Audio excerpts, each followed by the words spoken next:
السلام عليكم ورحمة الله تعالى وبركاته. مرحبا بكم من جديد في قناة شهوات من السيد. اليوم جيت نشارك معكم كيف كتشوفوا في الصورة واحد مسمنات معمرين كيجيو رائعين وبواحد التلويه خطيره ما عمركم ما شفتوها واول مره غتشوفوها على اليوتيوب. مسمنات عامرين بالطون، عوض ما ديروا مسمنات ديال الزيتونه غديروهم بهذا الشكل هذا جديد. كيف كتشوفوا عندي الخضره الفلفله والحمراء والخضراء والبصله، قطعتهم وغسلتهم ودوزتهم في الهاشوار ودرتهم في الصفايه حتى تصفاو وحطيتهم في المقله، ضفت عليهم الزيت وشويه ديال الملحه والبصل وغنخليهم يتشحروا مزيان. ضروري الحشوه ما تجي ناشفه، وكذلك كانت عندي واحد الجزره او خيزوه وحده اللي حتى هي قشرتها وغسلتها وحكيتها، غنضيفها على البصله والفلافل، كتعطي واحد المذاق زوين لمسمنات عامرين. وبالمناسبه نيت باش الاطفال ياكلوا الخضار صافي غنبقى مستمره في التحريك حتى نشوف الخليط. ودرت في القصريه عندي هنايا كيلو ديال الدقيق الفورص والملحه 10 غرام وبيضه واحده.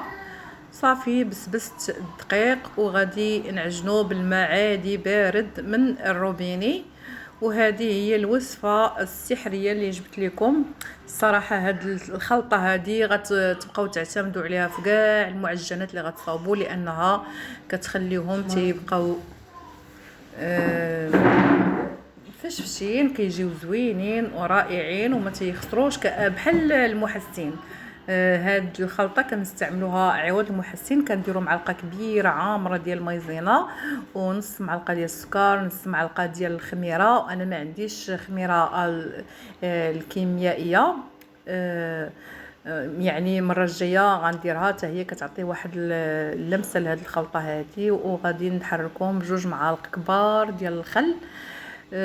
بعد ما كنعجنوا العجينه ديالنا ديال اي معجنه في الاخر كندلكوها بهذه الخلطه السحريه. صافي هنايا بعد ما عجنتها ودلكتها دزت باش قطعت العجينه ديالي وقسمتها الكرات ديال 50 غرام كيف كتشوفوا. العجينه قسمتها على جوج كيف كتشوفوا.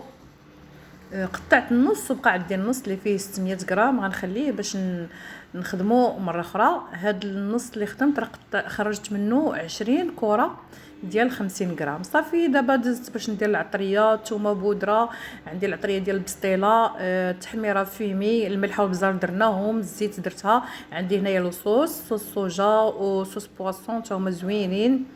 صافي وغادي نحرك مزيان. نتوما الا بغيتو تستغناو على مثلا هاد لي صوص ولا بودره ديال العطريه ديال البسطيله ولا هذا، ممكن تكتفيو غير بالملحه والبزار والتحميره. صافي ضفت هاد العلبه ديال الطون، حتى نتوما ممكن تضيفوا اي نوع بغيتو من الطون. انا هذا هو اللي كان متوفر عندي. ممكن ديروا الكفته، ممكن ديروا صدر ديال الدجاج مقطع. صافي الطون فتتو بحال هكا، ما بغيتش نحركوه باش منين نبغي نعمر هاد المسمنات الرائعين والفريدين من نوعهم.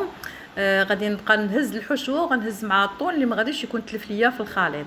صافي غتاخذوا المسمنات وغتورقوهم بالزبده والزيت كيف كتشوفوا، وغتاخذوا واحد الكاس وغديروا لهم هاد التلويه هذه اللي كتجي رائعه. صافي شوفوا كيف كنعمروهم بسهوله وتنسدوا، وغنحطوهم على الجنب حتى نكملوا كاع الكميه اللي عندنا. هانتوما غنعاود معكم وحده باش تشوفوا التلويه كيف كتجي. والله الا انا متاكده انكم غتعتمدوا على هذه الطريقه هذه اللي كتجي روعه الصراحه في الشكل وكذلك حتى في الخدمه وحتى في العماره ما كتخرجش نهائيا. الا وصلتوا حتى لهنايا ضروري غتكملوا الفيديو، ولكن خليوا لي واحد اللايك وواحد التعليق يكون زوين باش تشجعوني نبقى دائما نجيب لكم الجديد ديال الوصفات السريعه. شوفوا هانتوما بحال ما هكا بشويه وكنلويو على الكاس. صافي بحال ما هكا ونحاولوا نثبتوا العجينه على الكاس. هانتوما صافي بحال ما هكا، وغنهبطوا العجينه من الجوانب وغنحيدوا الكاس بكل سهوله. هانتوما صافي هذيك الحفيره كنبقاو تنديروا فيها الخليط او الحشوه اللي حنايا فضلنا اننا نديرو.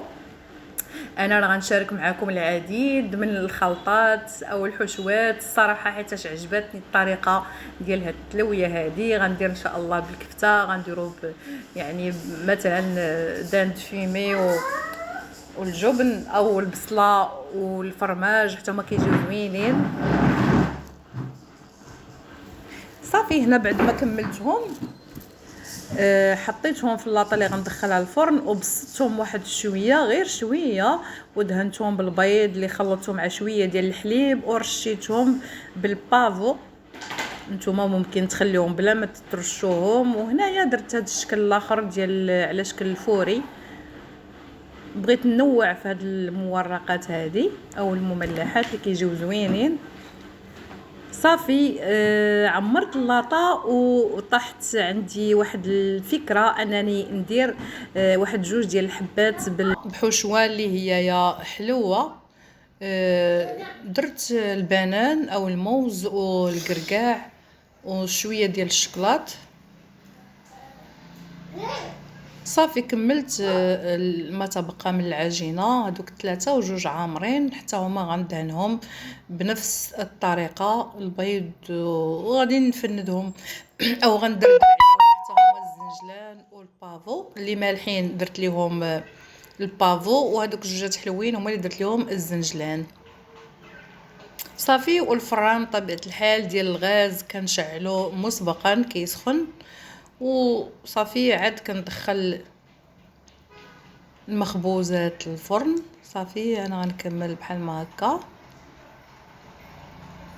وانتم بالنسبه لمده الطهي على حسب الفرن اللي عندكم. الفرن ديال الغاز راه يعني كل واحد عارف الفرن ديالو كيفاش غادي يخدمو، وكذلك الفرن ديال الضوء نفس الشيء.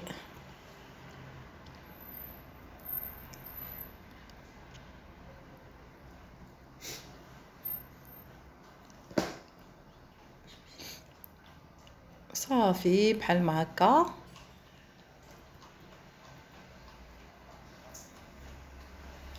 واخا طولت عليكم شويه التصوير، ولكن بغيت باش ما نحرقش المراحل. ودابا ها هما يا في الفرن، شوفوا كيف كيجيو وكيبانوا مورقين وما شاء الله. شوفوا كيجيو محمرين ومكرملين.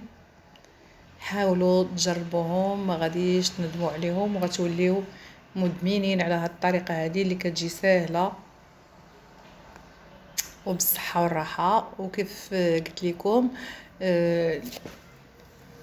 المورقات المالحه ممكن يعني ديروا عليهم شويه ديال الجبن من الفوق، والحلوين بعد ما طابوا كنغبروهم بواحد شويه ديال السكر كلاصي من الفوق، وكنقدموهم بالصحه والراحه مع شي عصير. هاد المملحات للفطور او الغداء او العشاء. المهم هو انكم تجربوا الوصفه ديالي، وما تنسوش تخليو ليا كيف قلت لكم واحد التعليق وواحد اللايك.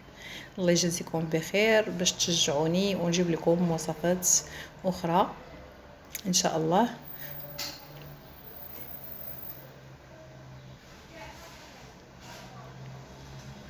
صافي وصلنا لاخر الفيديو بالصحه والراحه، والى اللقاء في فيديو قادم ان شاء الله.